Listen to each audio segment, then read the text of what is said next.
প্রথমেই দেখে নেব আজকে 30টি তাজা খবর। শুরুতেই শিরোনাম। চাকরির জন্য 18 লক্ষ, সভাপতি পদের জন্য 14 লক্ষ, দল হারতেই বোমা ফাটালেন তৃণমূলের বড় মুখ।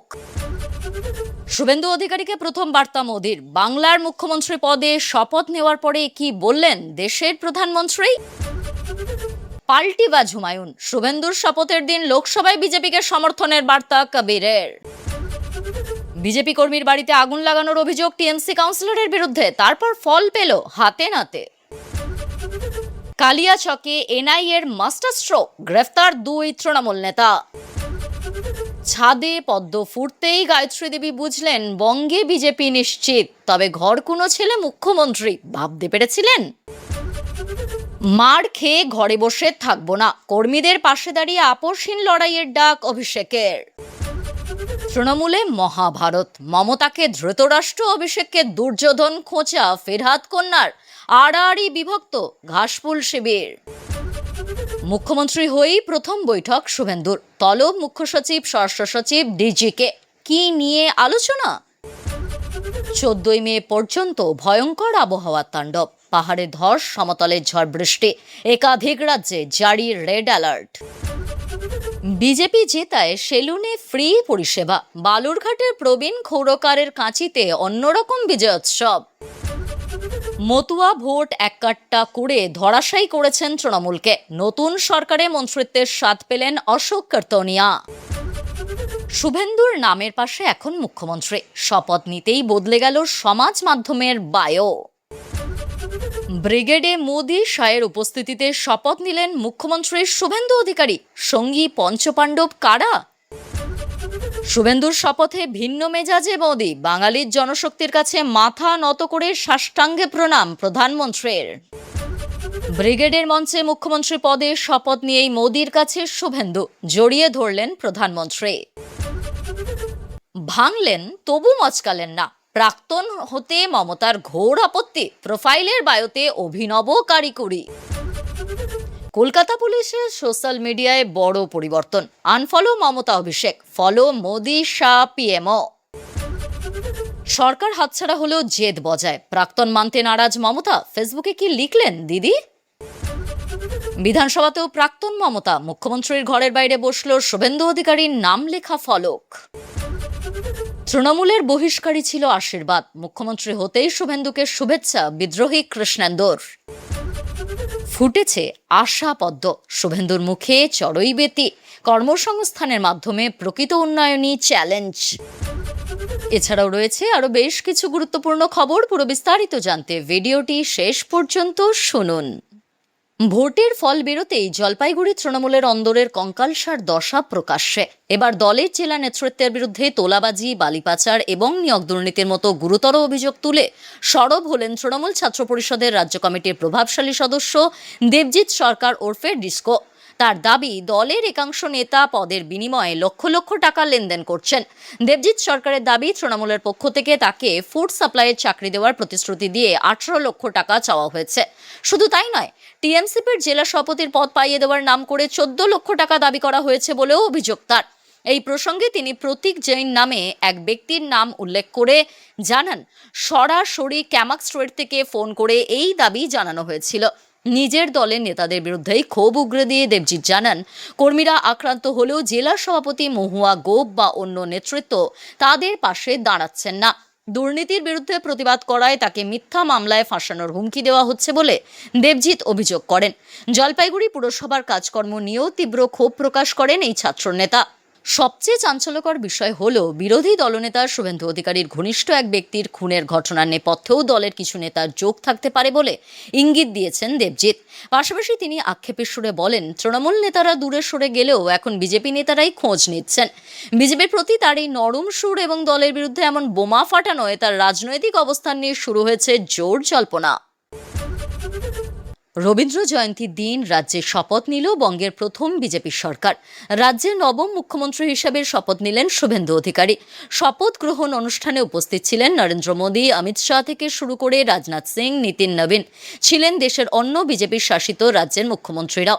শপথ গ্রহণ অনুষ্ঠান শেষের পর সোশ্যাল মিডিয়ায় মুখ্যমন্ত্রী শুভেন্দু অধিকারী এবং তার সঙ্গে শপথ নিলেন দিলীপ ঘোষ, অগ্নিমিত্রা পাল, অশোক কীর্তনিয়া, নিশীথ প্রামাণিক এবং ক্ষুদিরাম টুডু। এদিন অনুষ্ঠান শেষে নরেন্দ্র মোদী সোশ্যাল মিডিয়ায় পোস্ট করেন, পশ্চিমবঙ্গের মুখ্যমন্ত্রী পদের শপথ নেওয়ার জন্য শ্রী শুভেন্দু অধিকারীকে অভিনন্দন। উনি এখন একজন নেতা যিনি সাধারণ মানুষের খুব কাছাকাছি থেকে গভীরভাবে তার আশা আকাঙ্ক্ষা বোঝার চেষ্টা করেছেন। তাকে আমার শুভেচ্ছা। এদিন দিলীপ ঘোষ, অগ্নিমিত্রা পাল, অশোক কীর্তনিয়া, ক্ষুদিরাম টুডু এবং নিশীথ প্রামাণিককেও পশ্চিমবঙ্গ সরকারের 5 মন্ত্রী হিসাবে শপথ নেওয়ার পরে শুভেচ্ছা জানিয়েছেন মোদী। এই মানুষগুলো একেবারে নিচু স্তরের মানুষের জন্য কাজ করেছেন। আমি নিশ্চিত মন্ত্রী হিসাবে তারা পশ্চিমবঙ্গের উন্নয়নে আরও শক্তিশালী ভূমিকা নেবে। রবীন্দ্র জয়ন্তীর দিন শপথ গ্রহণ অনুষ্ঠান প্রসঙ্গে মোদী বলেন, এক সুখকর কাকতালীয় ঘটনা। পশ্চিমবঙ্গে প্রথম বিজেপি সরকারের শপথ গ্রহণ অনুষ্ঠান অনুষ্ঠিত হলো 25শে বৈশাখে, কবিগুরু রবীন্দ্রনাথ ঠাকুরের জন্ম জয়ন্তীর দিনে। তিনি আরও লেখেন, এই অনুষ্ঠানে কবিগুরুকে শ্রদ্ধা জানানো হয়। তার কালজয়ী বাণী যুগের পর যুগ জাতির চেতনাকে আলোড়িত করেছে, আর তার দর্শন আজও ভারতের উন্নয়নের পথকে আলোকিত করে চলেছে। বাংলায় প্রথম বিজেপি সরকার গড়েছে বিজেপি। শুভেন্দু অধিকারী সহ 6 মন্ত্রীর শপথ নিয়েছে। শুভেন্দুর শপথে উপস্থিত ছিলেন প্রধানমন্ত্রী নরেন্দ্র মোদী, স্বরাষ্ট্রমন্ত্রী অমিত শাহ। এই আবহে 2029 লোকসভা নির্বাচন বিজেপিকে সমর্থন দেওয়ার কথা আম জনতা উন্নয়ন পার্টির প্রতিষ্ঠাতা হুমায়ুন কবিরের মুখে। রাজ্যের 6টি আসন বাদে বাকি সব আসনে রাজ্যের বর্তমান শাসক দলকে সমর্থন দেওয়ার কথা জানিয়েছেন তিনি। পাশাপাশি মুর্শিদাবাদের 3টি লোকসভা আসনে তৃণমূলকে হারানোর চ্যালেঞ্জ ছুড়েছেন হুমায়ুন। শনিবার যখন বিজেপি সরকার শপথ নিচ্ছে, সেই সময় হুমায়ুন কবির নিজের পথ পরিষ্কার করে রাখছেন। 3 বছর পর হতে চলা লোকসভা নির্বাচনের কথা নওদার জয়ী প্রার্থীর মুখে। তিনি বলেন, মুর্শিদাবাদের 3, মালদহের 2 ও রায়গঞ্জের 6 আসনে প্রার্থী দেব। আগামী লোকসভা নির্বাচনে রাজ্যের বাকি সব আসন ছেড়ে দেবে বিজেপিকে। অঘোষিত সমর্থন দেব। বিজেপিকে সমর্থন দেওয়ার পাশাপাশি তৃণমূলকে মুর্শিদাবাদে হারানোর চ্যালেঞ্জ ছুড়েছেন হুমায়ুন। তিনি বলেন, মুর্শিদাবাদের 3 আসনে তৃণমূলকে হারাবো। আমি বহরমপুর থেকে জিতব। জঙ্গিপুর ও বহরমপুর থেকে আমার 2 প্রার্থীকে জেতাবো।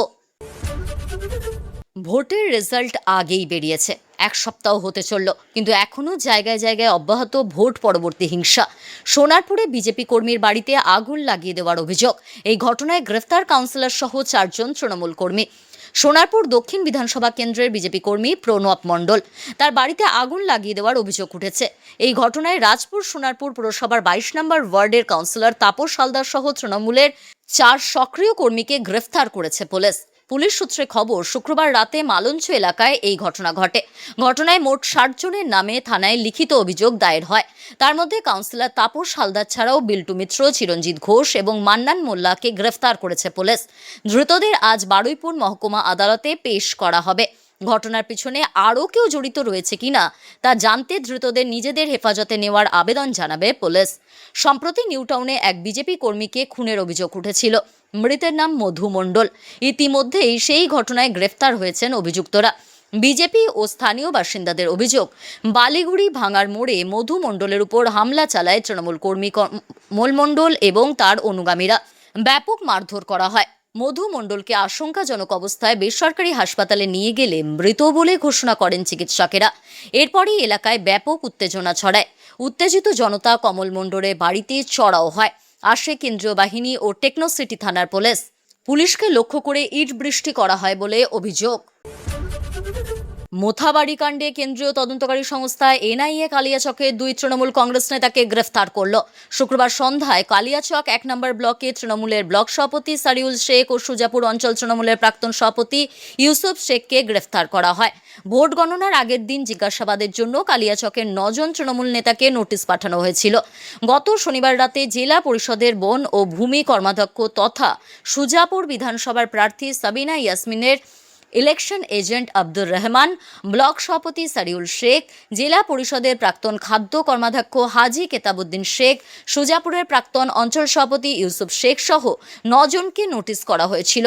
গত রবিবার কালিয়াচক থানায় তাদের উপস্থিত হওয়ার জন্য বলা হয়েছিল, কিন্তু ভোট গণনা নিয়ে ব্যস্ততার কারণে উপস্থিত থাকতে পারবেন না বলে ওই তৃণমূল নেতারা জানিয়েছিলেন। পরবর্তীতে তাদের ফের ডাকা হয়। এনআইএর ডাকে সাড়া দিয়ে বুধবার কয়েকজন তৃণমূল নেতৃত্ব উপস্থিত হন। সারিউল সহ বেশ কয়েকজন তাদের মধ্যে ছিলেন। সেদিনই সারিউল ও ইউসুফের মোবাইল ফোন বাজেয়াপ্ত করা হয়।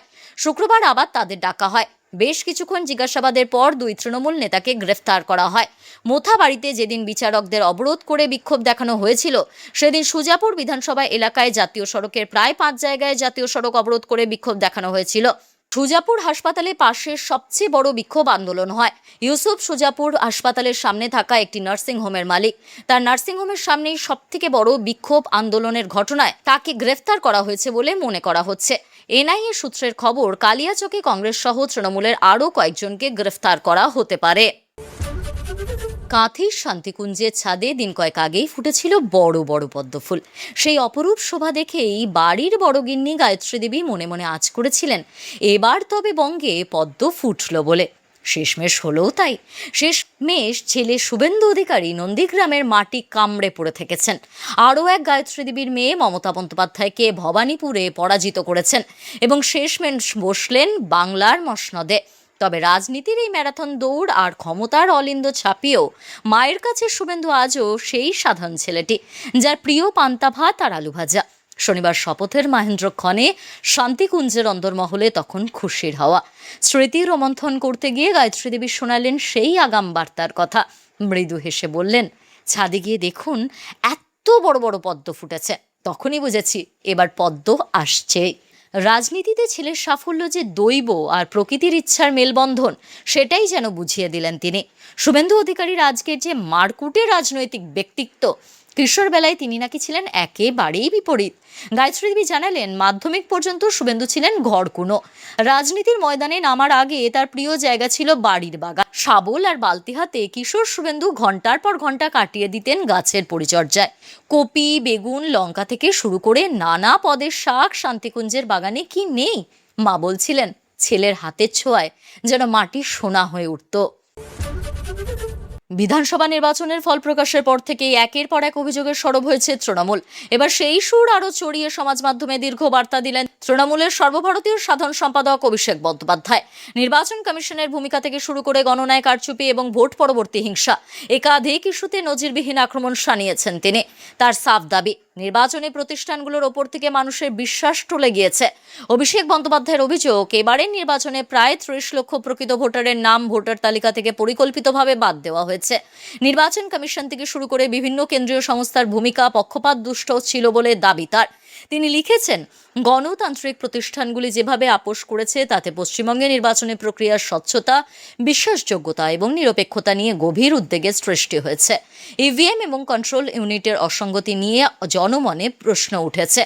সত্যতা সামনে আনতে তিনি ইতিপূর্বেই প্রতিটি গণনা কেন্দ্রের সিসিটিভি ফুটেজ প্রকাশ এবং ভিভিপ্যাট স্লিপ স্বচ্ছভাবে গণনার দাবি জানিয়েছেন। ভোট মিটতেই রাজ্যের বিভিন্ন প্রান্তে তৃণমূল কর্মীদের ওপর হামলা, দলীয় কার্যালয় দখল এবং সমর্থকদের ভয় দেখানোর অভিযোগ তুলে সরব হয়েছেন অভিষেক। তার দাবি, বহু নিবেদিত প্রাণ কর্মী প্রাণ ভয়ে ঘর ছাড়া হয়েছেন। এই পরিস্থিতিতে গণতন্ত্রের লজ্জা বলে তিনি জানান, কোনো রাজনৈতিক কর্মীকে যেন তার মতাদর্শের জন্য নিরাপত্তার অভাব বোধ করতে না হয়। পরাজয় সত্ত্বেও দমে যেতে নারাজ অভিষেক। মমতা বন্দ্যোপাধ্যায়ের নেতৃত্বে দিল্লির সংসদ থেকে বাংলার রাজপথ, সর্বত্র আপোষহীন বিরোধী হিসেবে কাজ করার অঙ্গীকার করেছেন তিনি। যেসব কর্মী বা সমর্থক রাজনৈতিক হিংসার শিকার হয়েছেন, তাদের সরাসরি তার সঙ্গে যোগাযোগ করার বা সমাজ মাধ্যমে ডিএম করার আবেদন জানিয়েছেন অভিষেক। আক্রান্তদের নিরাপত্তা নিশ্চিত করতে এবং বিচার পেতে সম্ভাব্য সমস্ত আইনি ও গণতান্ত্রিক পথ অনুসরণ করবেন বলে প্রতিশ্রুতি দিয়েছেন তিনি। বিধানসভা নির্বাচনে ঐতিহাসিক বিপর্যয়ের পর তৃণমূল কংগ্রেসের অন্দরে এখন গৃহযুদ্ধের আবহ। রবি শরণের সকালেই সেই সংঘাত অন্য মাত্রা পেল। এবার দলের শীর্ষ নেতৃত্বের বিরুদ্ধে সরাসরি বিষোদ্গার করলেন খোদ ফিরহাদ হাকিমের কন্যা প্রিয়দর্শিনী হাকিম। সামাজিক মাধ্যমে মহাভারতের প্রসঙ্গ টেনে মমতা বন্দ্যোপাধ্যায় ও অভিষেক বন্দ্যোপাধ্যায়কে বেনজির আক্রমণ শানিয়েছেন তিনি। প্রিয়দর্শিনীর এই পোস্ট রাজনৈতিক মহলে ভূমিকম্প সৃষ্টি করেছে। মমতা বন্দ্যোপাধ্যায়ের নাম না করে তাকে অন্ধ রাজা ধৃতরাষ্ট্রের সঙ্গে তুলনা করেছেন তিনি। তার ইঙ্গিত, ভাইপোর প্রতি অতিরিক্ত অন্ধস্নেহই আজ দলের পতন ত্বরান্বিত করছে। প্রিয়দর্শিনী লিখেছেন, চোখে ঠুলি বেঁধে থেকো না, কান দিয়ে দেখো না। অভিষেক বন্দ্যোপাধ্যায়কে দুর্যোধনের সঙ্গে তুলনা করে তিনি বোঝাতে চেয়েছেন, ভাইপোর কর্পোরেট অহংকার এবং আইপ্যাক নির্ভরতাই দলের তৃণমূল স্তরের কর্মীদের থেকে শীর্ষ নেতৃত্বকে বিচ্ছিন্ন করে দিয়েছে। তার দাবি, মমতা বন্দ্যোপাধ্যায় এখন এক বিশেষ গোষ্ঠীর হাতের পুতুলে পরিণত হয়েছেন, যারা দলের প্রবীণ ও ত্যাগী নেতাদের চেয়ে আইপ্যাকের ডেটাকে বেশি গুরুত্ব দিচ্ছে। প্রিয়দর্শিনীর এই আক্রমণ বিচ্ছিন্ন কোনো ঘটনা নয়, কোচবিহারের রবীন্দ্রনাথ ঘোষ বা মালদহের কৃষ্ণেন্দু নারায়ণ চৌধুরীর মতো প্রবীণ নেতারা ইতিমধ্যেই সরব হয়েছেন। দলের প্রবীণ নেতাদের মতে কর্পোরেট স্টাইলে দল চালাতে গিয়েই বাংলায় জমি হারিয়েছেন তৃণমূল। যদিও বিদ্রোহী প্রবীণদের ওপর শাস্তির খাড়া নেমে এসেছে, কিন্তু ববি হাকিমের পরিবারের পক্ষ থেকে এমন আক্রমণ প্রমাণ করে দিচ্ছে যে ক্ষোভের আগুন এখন দলের একদম কেন্দ্রে পৌঁছে গিয়েছে। তৃণমূলের অন্দরে ফিরহাদ হাকিমের সঙ্গে অভিষেক বন্দ্যোপাধ্যায়ের দূরত্ব দীর্ঘদিনের। সংঘাত চরম আকার নেয় যখন অভিষেক এক ব্যক্তি এক পদ এবং নেতাদের বয়সের ঊর্ধ্বসীমা বেঁধে দেওয়ার পক্ষে সওয়াল করেন। এই ফতোয়া আদতে ফিরহাদ, সুব্রত বক্সিতের মতো প্রবীণদের ছেঁটে ফেলার পরিকল্পনা ছিল বলেই মনে করে আলিমুদ্দিন স্ট্রেট ঘনিষ্ঠ রাজনৈতিক বিশ্লেষকরা। প্রিয়দর্শিনীর এই পোস্ট আসলে তার বাবার শিবিরের পক্ষ থেকে পাল্টা প্রক্সি স্ট্রাইক বলে মনে করা হচ্ছে। মুখ্যমন্ত্রী হিসাবে শপথ নিয়েই রাজ্যের মুখ্য সচিব সহ পুলিশ প্রশাসনের শীর্ষ কর্তাদের সঙ্গে বৈঠক করলেন শুভেন্দু অধিকারী। এদিন ব্রিগেড ময়দানে শপথ গ্রহণের পরই নতুন মুখ্যমন্ত্রী মুখ্য সচিবকে ডেকে পাঠান বলে খবর। ময়দানে পূর্ত দফতরের তাঁবুতেই মুখ্য সচিবের সঙ্গে মুখ্যমন্ত্রীর বৈঠক হয় বলে খবর। মুখ্য সচিব ছাড়াও রাজ্যের স্বরাষ্ট্র সচিব, ডিজি এবং কলকাতার পুলিশ কমিশনারের সঙ্গেও মুখ্যমন্ত্রী বৈঠক করেন। এদিন শপথ গ্রহণের পর ব্রিগেড প্যারেড ময়দান থেকে প্রথমে জোড়াসাঁকো ঠাকুরবাড়িতে যান মুখ্যমন্ত্রী শুভেন্দু অধিকারী। সেখান থেকে ফেরার পথেই ময়দানে পূর্ত দফতরে তাঁবুতে যান মুখ্যমন্ত্রী। শুভেন্দু অধিকারীর সঙ্গে আরও 5 মন্ত্রীও শপথ নিয়েছেন। সূত্রের খবর, বাকি মন্ত্রীদের শপথ গ্রহণের প্রস্তুতি নিয়ে মুখ্যমন্ত্রীর সঙ্গে মুখ্য সচিবের আলোচনা হয়েছে বলে খবর। পাশাপাশি বিজেপির নতুন সরকার নবান্নের বদলে মহাকরণ থেকেই চলবে। কিন্তু অনেকদিন ধরেই মহাকরণের সংস্কারের কাজ চলছে। মহাকরণের সংস্কার কি পর্যায়ে রয়েছে সে বিষয়ে মুখ্যমন্ত্রী এবং মুখ্য সচিবের আলোচনা হয়েছে বলেই খবর। এর পাশাপাশি রাজ্যের স্বরাষ্ট্র সচিব, পুলিশের ডিজি এবং কলকাতার পুলিশ কমিশনারের সঙ্গেও কথা হয়েছে মুখ্যমন্ত্রীর। পাশাপাশি রাজ্যের অর্থ সচিবের সঙ্গেও আলোচনা হয়েছে মুখ্যমন্ত্রীর। দেশের একাধিক রাজ্যে আগামী কয়েকদিনে প্রবল সতর্কতা জারি করল আবহাওয়া দফতর। কোথাও ভারী বৃষ্টি ও ঝড়, কোথাও আবার তাপপ্রবাহের সতর্কতা জারি হয়েছে। এই পরিস্থিতিতে পর্যটক ও সাধারণ যাত্রীদের জন্য বিশেষ ট্রাভেল অ্যাডভাইজারি জারি করেছে আবহাওয়া দফতর। পাহাড় থেকে সমতল, উত্তর ভারত থেকে দক্ষিণ ও উত্তর পূর্বাঞ্চল প্রায় গোটা দেশেই আবহাওয়ার বড়সড় পরিবর্তনের আশঙ্কা তৈরি হয়েছে। পূর্বাভাস অনুযায়ী জম্মু, কাশ্মীর, হিমাচল প্রদেশ, উত্তরাখণ্ডের মতো পাহাড়ি রাজ্যগুলিতে আগামী কয়েকদিন বজ্রবিদ্যুৎ সহ মাঝারি থেকে ভারী বৃষ্টির সম্ভাবনা রয়েছে। কোথাও কোথাও শিলাবৃষ্টিও হতে পারে। এর ফলে সিমলা, মানালি, মুসৌরি, নৈনিতালের মতো জনপ্রিয় পর্যটন কেন্দ্রে যাতায়াতের সমস্যা তৈরি হতে পারে। পাহাড়ি রাস্তায় ধস, কাদা ও কম দৃশ্যমানতার কারণে পর্যটকদের অতিরিক্ত সতর্ক থাকার পরামর্শ দেওয়া হয়েছে। অন্যদিকে পূর্ব ও উত্তর পূর্ব ভারতের একাধিক রাজ্যেও জারি হয়েছে বৃষ্টি ও ঝড়ের সতর্কতা। পশ্চিমবঙ্গ, সিকিম, আসাম, মেঘালয়, নাগাল্যান্ড, মণিপুর, ত্রিপুরা এবং ওড়িশায় বজ্রঝড় ও দমকা হওয়ার সম্ভাবনা রয়েছে। কিছু জায়গায় ঘন্টায় 50 থেকে 70 কিলোমিটার বেগে ঝোড়ো হাওয়া বইতে পারে বলে জানা গিয়েছে। এর জেরে ট্রেন ও বিমান পরিষেবায় ব্যাঘাত ঘটার আশঙ্কাও উড়িয়ে দেওয়া যাচ্ছে না। দক্ষিণ ভারতের পরিস্থিতি খুব একটা স্বস্তিদায়ক নয়। কেরল, তামিলনাড়ু, তেলেঙ্গানা এবং অন্ধ্রপ্রদেশে প্রবল বৃষ্টি ও বজ্রবিদ্যুতের পূর্বাভাস রয়েছে। তেলেঙ্গানার একাধিক জেলায় কমলা সতর্কতা জারি করা হয়েছে। একই সঙ্গে দক্ষিণ ভারতের কিছু অংশে আবার তাপপ্রবাহের পরিস্থিতিও তৈরি হতে পারে বলে আশঙ্কা করা হচ্ছে। এই পরিস্থিতিতে ভ্রমণ পরিকল্পনা করার আগে আবহাওয়ার আপডেট নিয়মিত দেখে নেওয়ার পরামর্শ দিয়েছেন বিশেষজ্ঞরা। পাহাড়ি এলাকায় গেলে অতিরিক্ত সময় হাতে রাখা, ভারী বৃষ্টি ও ঝড়ের সময় অপ্রয়োজনীয় যাত্রা এড়ানো এবং গরম এলাকায় পর্যাপ্ত জল ও হালকা পোশাক ব্যবহার করার পরামর্শ দেওয়া হয়েছে। আগামী 14 মে পর্যন্ত দেশের বিভিন্ন অংশে এই অস্থির আবহাওয়া পরিস্থিতি বজায় থাকতে পারে। আজকের গুরুত্বপূর্ণ ঘটনাগুলি এখানেই শেষ। পরবর্তী আপডেটের জন্য সঙ্গে থাকুন এবং সঠিক তথ্য পেতে অপেক্ষা করুন। ধন্যবাদ।